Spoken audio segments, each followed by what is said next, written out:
आज का दिन बड़ा मुख्य दिन है। अक्षय तृतीया है। वैसे तो हर रोज़ हर दिन अनेकों प्रकार की घटना होती रहती हैं, अच्छी भी होती हैं, बुरी भी होती हैं, परंतु कई ऐसे महत्वपूर्ण दिन होते हैं जिस दिन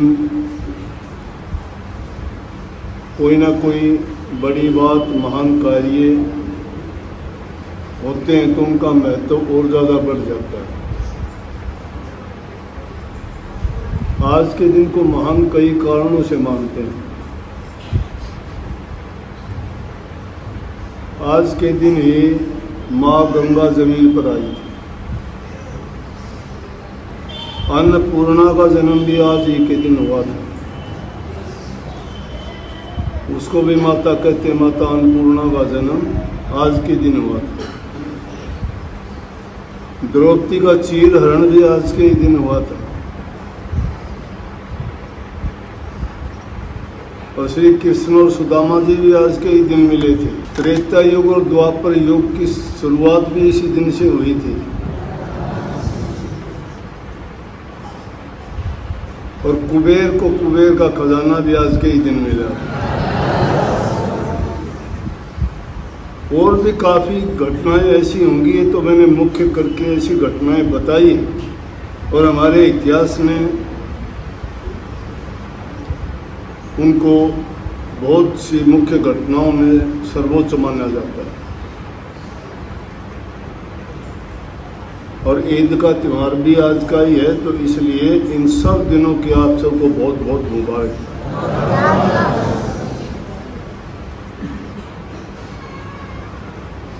सत्संग के लिए कार्यक्रम नहीं है, आप सब जानते हो। सुबह से लेकर अब तक की चौथी पारी है ही, जबकि छुट्टी में आके इसीलिए बैठ के छुट्टी कर दूँ ताकि आने वाले चले जाएं। गर्मी का टाइम है, दूसरे आने वालों को मौका मिले दर्शन करने का, 2 मिनट बैठने का। परंतु पता नहीं क्या दिमाग है, आने के बाद उनको जाना चाहता है। दूसरे की परेशानी ये नहीं सोचते, अपना उल्लू सीधा करना चाहता हर इंसान। मैंने इन्हीं सब बातों को जोड़ के और इन पर गौर करने के बाद ये बात मैंने फरमाई थी, और मुझे कोई अधिकार नहीं कि मैं ऐसी बात कहूँ कि जब आदमी छोटी मोटी बातों को आदमी नहीं समझता है, दूसरे के दुख दर्द, दूसरे के रास्ते में बाधा बनना, किसी को पीड़ा दर्द देना, चाहे वो किसी भी प्रकार की देता है, तो फिर उन लोगों के लिए भक्ति कैसे सुलभ हो सकती है? उनको इन बातों की समझ नहीं है। अब ये लोग आ रहे हैं बीच में, कोई बात बोलते भी हैं, इनकी दखल अंदाजी होगी, आप सुनने से वंचित रह जाओगे। उनके पल्ले भी कुछ नहीं पड़ा और तुम्हारे पल्ले भी नहीं पड़ने दिया। इनको ना तो सत्संग से मतलब, ना दर्शन से मतलब। जो इन बातों को समझते जानते ही नहीं है तो क्या खाक भक्ति करेंगे। इसलिए मैं कह दिया करता हूँ, कोई नाम का सुमरण तक भी नहीं करना जानता। नाम का सुमरण तक भी नहीं करते और नाम लेके अब नाम किस काम आएगा? वो कितनी बार समझाया, हर बार कही जाती है ऐसी बातें।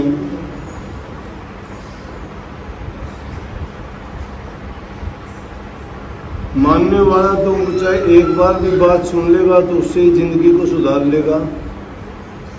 और ये रोज़ाना कि तुम बैग उठा के आते हो, रोज़ाना आके बैठ जाते हो ना, ये कुछ करना धरना इनके पल्ले नहीं है।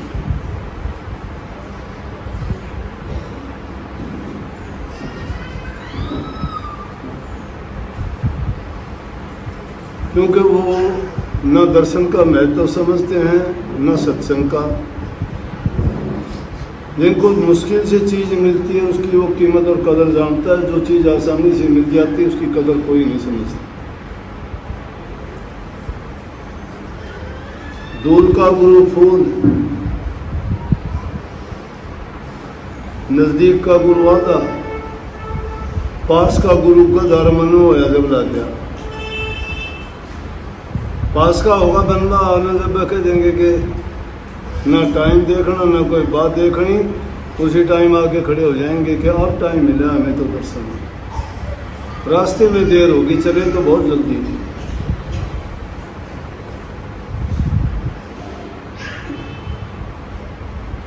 गाम जमाई बगड़ गुरु गलियारे का देव, इन तीनों की पूजा नहीं करते हैं सहदेव।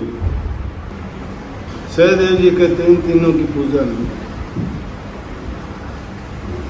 ये चीज आसानी से मिल जाती है, दूर से, कठिन, मुश्किल से और मेहनत करने के बाद जो चीज मिलती है उसकी लोग कदर किया करते हैं। और संत मत में मैं बताऊं, भक्ति का राज ये है कि गुरु के वचन की जो पालना करता है उसके सारे कार्य सिद्ध हैं। हम तो चंचल मन के गुलाम हैं, यहाँ भी 2 मिनट के लिए भी बात नहीं सुन सकते। अगर मैं बात करूँगा ध्यान वहीं जाएगा। वो जाने वाले अच्छे लगते हैं आपको, खांसने वाला अच्छा लगता है, बच्चे का रोना अच्छा लगता है। अगर मेरे वचन पर ध्यान हो तो कोई खांसे जाओ, कोई आओ, कोई जाओ, तुम्हें क्या पता क्या करना।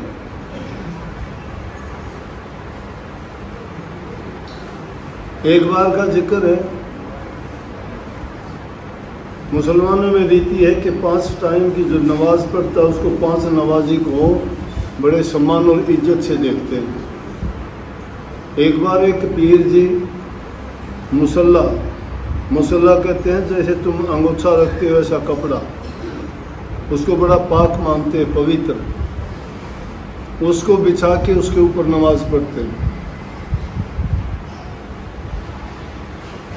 तो एक बार एक पीर साहब ने बिछा रखा और नमाज का टाइम था, उनके दिन निश्चित होते हैं 5 टाइम नमाज के किस टाइम पे हो। तो जब वो टाइम होता है तो कोई काम करते उस काम को छोड़ के अपनी नमाज के टाइम को नमाज अदा करेंगे। अपनी तरह नहीं है, कोई ना आज नहीं करी तो कल कर लेंगे। अपने धर्म के पक्के हैं। जो इंसान अपने किसी काम के लिए पक्का नहीं है, दृढ़ निश्चय नहीं है और उसको आत्मविश्वास नहीं है, तो वो काम उसका होना ना होना बराबर है। किसी भी काम में लगो, पक्के होके लगो, अपने विचारों, अपने संकल्प को पक्का बनाओ।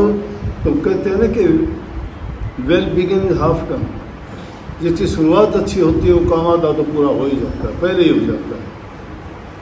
और जो डामाडोल होता है वो शुरू से ही उसको लड़खड़ा जाएगा तो कहाँ उसको मंजिल तक पहुँचेगा। वो नमाज पढ़ रहा था, तो नमाज पढ़ते हुए उसने देखा कि एक स्त्री भागती हुई वहाँ से आई, उसके ऊपर भी उसने ख्याल नहीं किया, पैर रख के चली। जब तो नमाज अदा कर रहा था, लेकिन उसको बड़ा गुस्सा आया कि जो इतनी पाक चीज़ को उसने नापाक कर दिया और उसने पाँव रख के इस पर, और मैं नमाज अदा करता था खुदा की, तो कितना गलत किया उसने। बहुत गुस्सा आया। थोड़ी देर के बाद में वही औरत एक आदमी के साथ वापस आ गई। आ रही है तो उसने पीर साहब ने रोक लिया उसको। कहने लगे, बहन जी अभी आप गई थी ना थोड़ी देर पहले? बोले हाँ गई थी। बोला तूने बहुत गलत काम किया है। बोले भैया मैंने तो कोई गलत काम किया ही नहीं, मेरा तो भागती हुई निकली थी। बोला भागती हुई मैं इसलिए निकली थी कि मेरे और मेरे पति की आपस में अनबन हो गई थी और मेरे पति रूठ के जा रहे थे। अब मैंने सोचा कि अगर स्त्री का पति रूठ गया तो उसके पास क्या रह गया? घर बर्बाद, जन्म बर्बाद, सब कुछ छिन गया मेरा। तो जिसने सारी जिंदगी साथ निभाने की कसम खाई थी, घर परिवार बनाया था, घर में बच्चे थे, अब अगर इस हालात में वो छोड़ के रूठ के हमसे जुदा होकर चला जाएगा तो क्या जिंदगी? बोले बात तेरी सच्ची है। तो बोला मैं उसको मनाने के लिए गई थी, मुझे मेरी तो समझो कि दुनिया उजड़ रही थी, मुझे कुछ भी नज़र नहीं आ रहा था। मैंने ना आपका ये मुसल्ला देखा, ना मैंने आपको देखा, मेरी दृष्टि सिर्फ मेरे पति पर थी। और जिस रास्ते वो गया था उस रास्ते में भागी हुई जा रही थी, इसलिए मुझे मिल गया। मैं मिन्नत करके माफ़ी मांग के बड़े इसको सारे विश्वास इतबार दिला के कि हम प्यार से रहेंगे, जो भी हमारी अपनी बात थी, समस्या थी, हमने सुलझा ली और हम अपने पति को मना के वापस ले आए। बोला तूने गलत तो किया ना, नापाक कर दिया, इस पर पैर रख के गए। बोले बुरा ना मानना, एक बात कहूँ आपको। बोले बोलिए। बोले पिया राची सूझ ही नहीं और तू राचा रहमान। कह रहे पिया के प्यार में, वियोग में मुझे तो पता ही नहीं चला मैं कहाँ पैर रख के चली गई। पिया के लिए कहने का ना दुनियादारी की चीज़ है। परमात्मा की तुलना में पति, बाप, भाई, बंधु, रिश्तेदार, मित्र क्या मायने रखते हैं? अगर उन चीज़ों को एक तरफ रखें, एक तरफ परमात्मा को रखें, तो आप कौन सी चीज़ को चुनोगे? जिसके लिए कया भी ने गुरु गोविंद दोनों खड़े का के लागू पाए, वो तो बात इससे तो जुदा है। लेकिन ये भी वैसी बात है कि एक तरफ तो दुनियादारी की चीज़ें खड़ी और एक तरफ परमात्मा खड़ा, और आपको बीच में खड़ा करके कोई कह दे कि आप किसको चुनोगे, किसको चाहोगे, तो निश्चित रूप से आप परमात्मा को चाहोगे ना, उसी को चाहोगे, उससे सारी चीज़ें बनती हैं। तो कहने लगी पीर साहब मैं तो एक पति के लिए उसी के प्यार में इतनी दीवानी थी कि मुझे समझ ही नहीं आई, दिखाई नहीं दिया कुछ भी। लेकिन आप तो खुदा के बंदे हो, खुदा को याद करते थे, उसकी इबादत करते थे, उसकी नमाज अदा कर रहे थे, और उसकी नमाज अदा करने में आपको मैं कहाँ से नज़र आ गई? मेरे पैर आपके मुसल्ले पे क्यों नज़र आए? आपका ध्यान नहीं था। कहने का मतलब वो रस्म और रिवाज पूरी करते हैं। हम रस्म और रिवाज पूरे करते हैं जब हमारा किसी चीज़ में ध्यान नहीं होता। उस जब भटकाव इंसान का होता है तो भटकाने वाला मन इसमें बैठा हुआ है, शैतान। जितनी शैतानी करवाता है मन करवाता है, क्योंकि इसके अंदर चंचलता है, स्वार्थ, लोभ, लालच, तृष्णा, क्रोध, आवेश, सब कुछ इसमें भरे हुए हैं। मन के कारण करते हो, बिना मन का एक काम नहीं करोगे आप, चाहे वो कितना भी जरूरी क्यों ना, क्योंकि मन करवाता है, मन हम पर हावी है। और इस मन को टिका लेना ही हर काम में सफलता है। जिस काम में मन नहीं लगता वो काम आप उसमें कामयाब नहीं हो सकते। जिसमें तुम्हारा मन लग गया वो कामयाब होगे। मन को बुरा बुरा कहते तो मन इतना बुरा नहीं है, बुरे तो हम हैं कि उसके कहे में चलते हैं। उस मन को अगर सही रास्ते पे रख के उसको कहें तो अच्छे करवा दो, मन अच्छे करवाने के लिए भी तैयार है। अच्छा करते हुए वो ये चीज़ें तो ज़रूर पैदा करेगा कि आपको विचलित करेगा, क्योंकि उसकी जिम्मेवारी है। वो काल और माया का गुलाम है। जो जिससे नौकरी पाता है वो उसका काम करता है तो उसके लिए काम करेगा। लेकिन हम क्योंकि सत्य पुरुष की अंश है हमारी रूह, और उसके लिए अगर कोई दुश्मन दावागिरी करता है तो उसमें परमात्मा उनको वो दखल नहीं देने देता। इसलिए इस मन को हटाने के लिए सतगुरु एक ऐसी दवा है कि जिसमें मन लगा दोगे, उनके बताए नाम में अपने मन को जोड़ दोगे तो मन की ताकत नहीं चलेगी। मन उनकी गुलामी छोड़ देगा, क्योंकि उसको भी पता लग जाएगा कि मेरे से ताकतवर के ये जीव हैं, इसलिए मैं इनके काम में दखल नहीं दे सकता। लेकिन जब मन के कहे हुए ही काम करने शुरू कर देते हो तो फिर उसमें ये गुंजाइश नहीं होती कि हम कोई काम सच्चाई से, दुरुस्ती से या सही ढंग से कर पाए। तो जो भी काम करते हो सत्संग में कमी क्यों आती है? क्यों आप रोजाना शिकायत करते हो? मुझे कोई साल से महीने में एक आध कोई आके ये वैसे कह दे, उसमें भी मुझे संदेह लगता है। कोई कहता है कि मेरा भजन नहीं बनता। मैं स्पष्ट कर दूं ये बात, जो कहने वाले हैं उनका पहले भजन कब बनता था? जिसका एक बार भजन बन गया उसका बनता रहेगा। विक्षेप आ सकता है, लेकिन ये नहीं कि नहीं बनेगा। उसमें बाधाएं आ जाती हैं, रुकावट आ जाती हैं, तुम खुद बंद कर देते हो। बार बार पूछने से कुछ नहीं बनता। करनी तो खुद को करनी पड़ेगी। सच्चे मन से अगर करोगे कोई भी तुम्हारा काम होता है, उस काम के करने से पहले नाम का सुमन करके तो देख लिया करो। अरे बीमारी लगती है तो दवाई ले लेते हो, ठीक हो जाती है। भूख लगती है, रोटी खा लेते हो, भूख मिट जाती है। प्यासे होते हो, पानी पी लेते हो, प्यास मिट जाती है। दर्द होता है, पीड़ा होती है, उसके लिए दवाई दी गई है, वो लेने से पीड़ा खत्म हो जाती है। राम का नाम तो सबसे बड़ी दवाई है। वो सब अन्न जल और हमें जीवन देने वाली चीज़ है। उसको अगर याद करोगे तो क्या तुम्हारी वो तकलीफ़ें दूर नहीं होंगी? रोज़ाना आके तुम्हारा वही गीत, वही राग, वही तुम्हारे बातें चलती रहती है। मेरा ये नहीं हुआ, मेरा वो नहीं हुआ। क्यों नहीं हुआ? जब तुम्हें दवाई दे रखी है, वो दवाई का क्या करोगे? जब ये कहते हो तो वो तुम्हारी बात सिद्ध करती है कि तुम नाम का सुमन भी नहीं करते। मैं नहीं कहता, खुद बताते हो। कांधे छोरा नगर ढिंडोरा क्यों कही?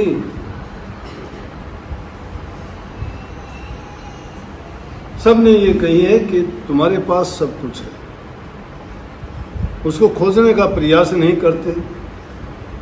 खजाना दबा हुआ है, ढूंढते नहीं हो। कहते हो भूखे मर गए, गरीब हैं, कमजोर हैं, हमारे पास कुछ नहीं है। कैसे हो गई ये बातें? क्योंकि ढूंढते नहीं हो। कबीर साहब कहते हैं लाल लाल तो सभी कहें, सब के पल्ले लाल, गांठ खोल पर क्या नहीं इस विधु है कंगाल। सब लाल लाल कहते हैं, लेकिन उसी लाल के लिए कह दिया लाल लाल तो सभी कहें, लाली लखी न जाए।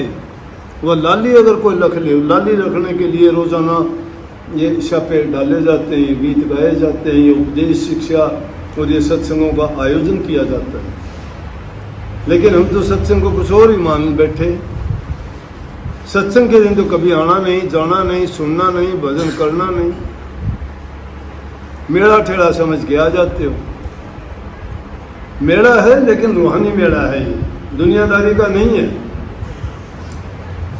इस मेले में कोटी पोत और मालाएं खरीदने का नहीं, इसमें नाम रूपी हीरे खरीदने का और जोरियों की दुकान लगती है। यहाँ कुंजड़ियों की दुकान नहीं कि सब्जी लेके जाओगे। ऐसे ऐसे तो बहुत फिरते हैं लोग, झूठे कपटी, कोई नाम नहीं, कोई ज्ञान नहीं, कोई ध्यान नहीं, कोई समाधि नहीं, कुछ जानते नहीं।